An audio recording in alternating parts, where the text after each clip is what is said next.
If you want to make pie from scratch, you must first invent the universe. If that pie is Proto-Indo-European, you need only enough history.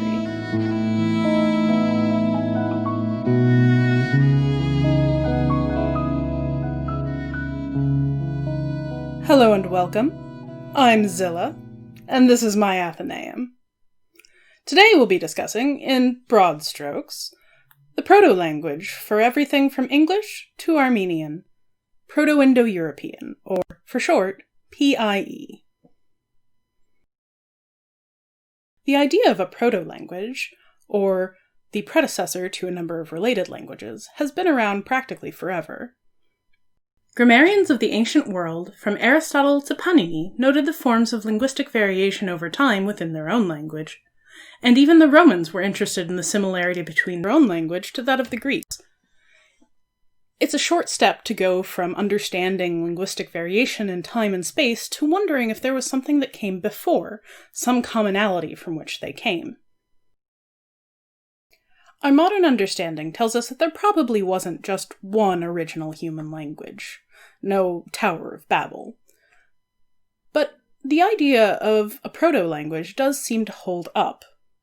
If we look at the earliest evidence we have, the oldest writings, we can reconstruct one proto-language for several different family trees.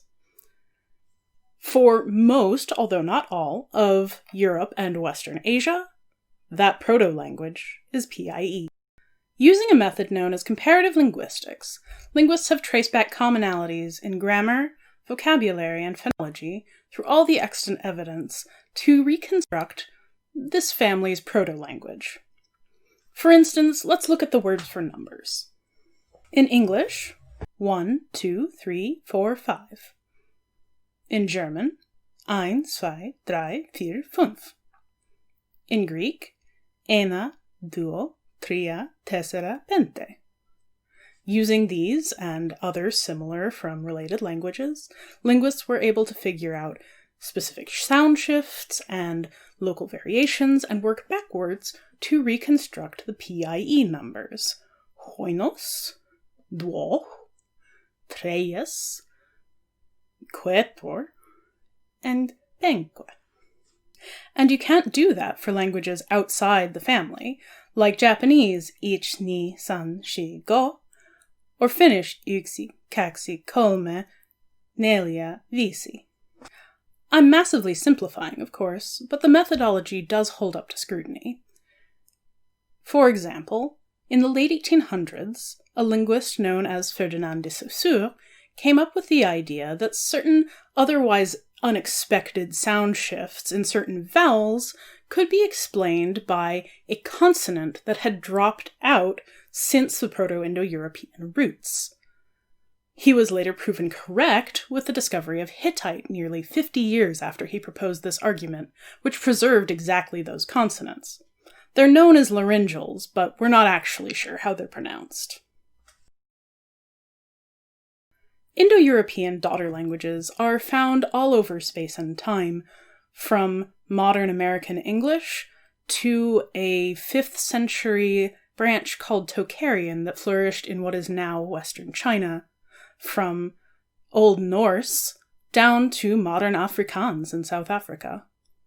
But where did the speakers of Proto-Indo-European live, and when?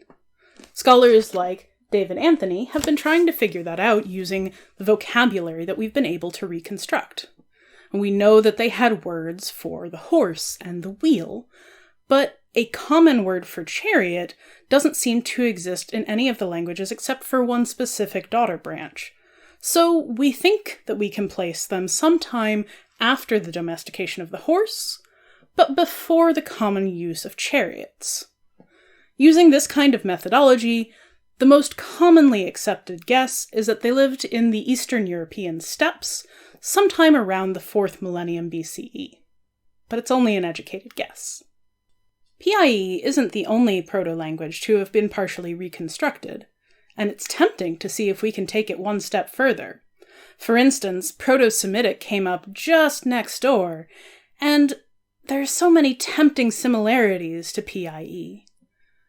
But at that point, we're reconstructing from reconstructions, and the water is pretty murky. That said, despite its limitations, this kind of linguistic reconstruction does have its uses in modern scholarship. For instance, in 2014, the classics scholarship world was rocked by news of a brand new Sappho papyrus containing poems no one living had ever seen. The whole thing was shrouded in mystery and scandal. Should I talk about that? I don't know, it's really off topic. But it's interesting. Save it for another video. Many scholars dismissed it as a fake, but Sappho wrote in a particular dialect that we really just don't have much of. When PIE scholars noticed forms that were predicted for that dialect but had never been found, it lent credibility to the whole thing, and most now accept it as genuine. Comparative linguistics won't tell us about some mysterious language of Babel that you can use to hack the human brain. But it does tell us more about our history and the world we live in. Proto-Indo-European is just part of the pie. Pie. Keep learning, friends.